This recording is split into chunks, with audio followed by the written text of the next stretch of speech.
최근 언론에 제주도 오등봉 민간공원 개발 사업이 좀 오르내렸습니다.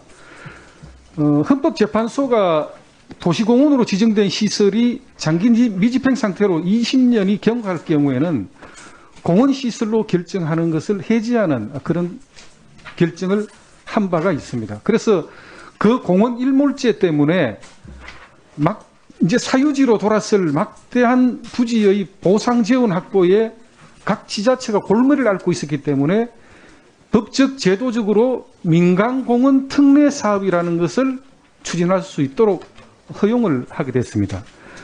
우리 후보자께서 민간공원 특례 사업에서 이야기하는 그 특례는 무엇이라고 생각하시죠? 의원님께서 말씀하신 것처럼 공원 지정된 지 20년이 지나도록 개발을 하지 않으면 공원 구역이 해제되면서 난개발 우려가 있습니다. 이것 때문에 민간 특례 사업으로 전국의 76개 지자체에서 비슷한 시기에 사업이 진행됐고요. 이것을 특례라고 하는 이유는 특혜를 준다는 의미가 아니라 원래는 공원을 개발하면 지자체나 공공에서 개발을 해야 되는데 민간에게 30% 이내의 그 구역에서 비공원, 즉 아파트라든지 임대주택이라든지 이런 사업을 할 수 있도록 하고 대신 나머지 70% 이상을 그렇습니다. 공원을 조성해서 기부 천합하도록 그렇습니다. 그렇게 돼 있는 방식입니다. 그렇습니다. 민간공원 특례 사업은 그 특례는 특혜가 아니고 지자체 입장에서는 공원 부지로 조성해서 70%의 부지를 지자체에 기부 체납하고 나머지 부지에서 일부 개발 사업을 용인해주는 그런 방식이 되겠죠. 그렇습니다. 이게 전국 76군데에서 개발되고 있는데 이 오등동 공원 개발 사업의 이익은 누구에게 돌아갑니까? 예를 들면 대장동 개발 의혹 사건은 그 이익이 확정이익으로 1,800억을 제외한 나머지 4천억, 분양수익 4천억은 전부 민간에 돌아가게 돼 있어요. 이 오등봉 개발 사업의 이익은 어디로 돌아가게 돼 있습니까? 오등봉 이 공원 조성 사업은 이익 환수가 세 가지 장치가 되어 있습니다. 우선은 공원 조성 비용을 민간에게 부담시키는데 70% 이상 하도록 되어 있는데 제주도는 87%를 공원 면적으로 지정을 했습니다.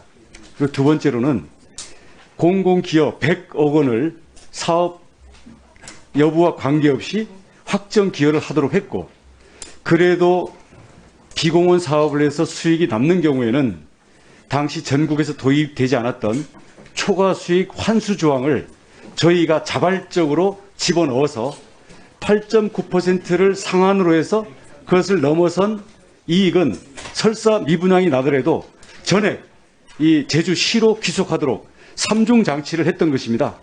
결론적으로 말씀드리면 오등봉은 대장동 같이 민간업자에게 공공의 땅을 특정 수익을 다 몰아주도록 하는 그런 것을 방지하기 위해서 만들었던 전국 최초의 모범 사례로서 초과 수익 환수 조항이 들어갔던 그런 사례로 알고 있습니다.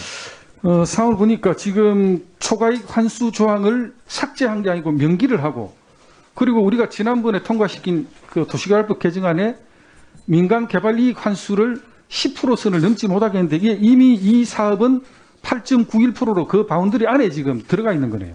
제주도의 사례를 보고 그다음 대장동의 정반대의 사례를 보고 나서 국토부에서 이 법이 개정이 된 겁니다. 전국 민간공원 특례 사업에 이런 사례들이 좀 제대로 전파가 됐으면 좋겠다는 생각을 갖고 있고 다만 지금 우리 일부 의원님께서도 의혹을 제기하고 계시지만 이 의사결정 과정에 대장동 같은 경우는 음악대 출신의 유동규 본부장이 의사결정 과정에 깊숙이 개입을 하고 또 개발된 아파트에 정진상, 김현지와 같은 소위 이재명 성남시장의 측근들이 아파트를 분양을 받는다거나 김만배, 남욱 등과 같은 이런 의사결정의 과정 개입된 사람들이 뇌물을 받는 등의 사법처리 수순을 지금 밟고 있는 겁니다. 혹시 오등봉 민간공원 특례 사업의 의사결정 과정에서 이런 측근들의 개입이 있었습니까? 아까 우리 민주당 의원님께서는 보니까 이건택 씨인가요? 그분의 개입 의혹도 제기를 하고 계시는데 그 부분에 대해서는 한번 좀 말씀을 해봐 주시죠. 그 이승택 지금 말씀하시는데 측근이어서 들어간 것이 아니라 민간 위원들은 추첨으로 들어오고요. 당연직으로 들어가는 제주도의 경관위원장, 환경영향평가위원장, 도시계획위원장 이렇게 해서 그 4명의 이 절차에 필수적으로 심의하도록 되어 있는 위원장이 자동으로 들어가게 되는데 당시 이승택 씨는 경관위원장이었기 때문에 당연직으로 포함된 것입니다. 알겠습니다. 지금 이 오등봉 민간공원 특례 사업의 그 사업자가 선정되는 과정에 우리 원희룡 내정자의 측근들이 개입돼 있다는 그런 정황은 없는 거죠? 전혀 없고요. 예, 알겠습니다. 예.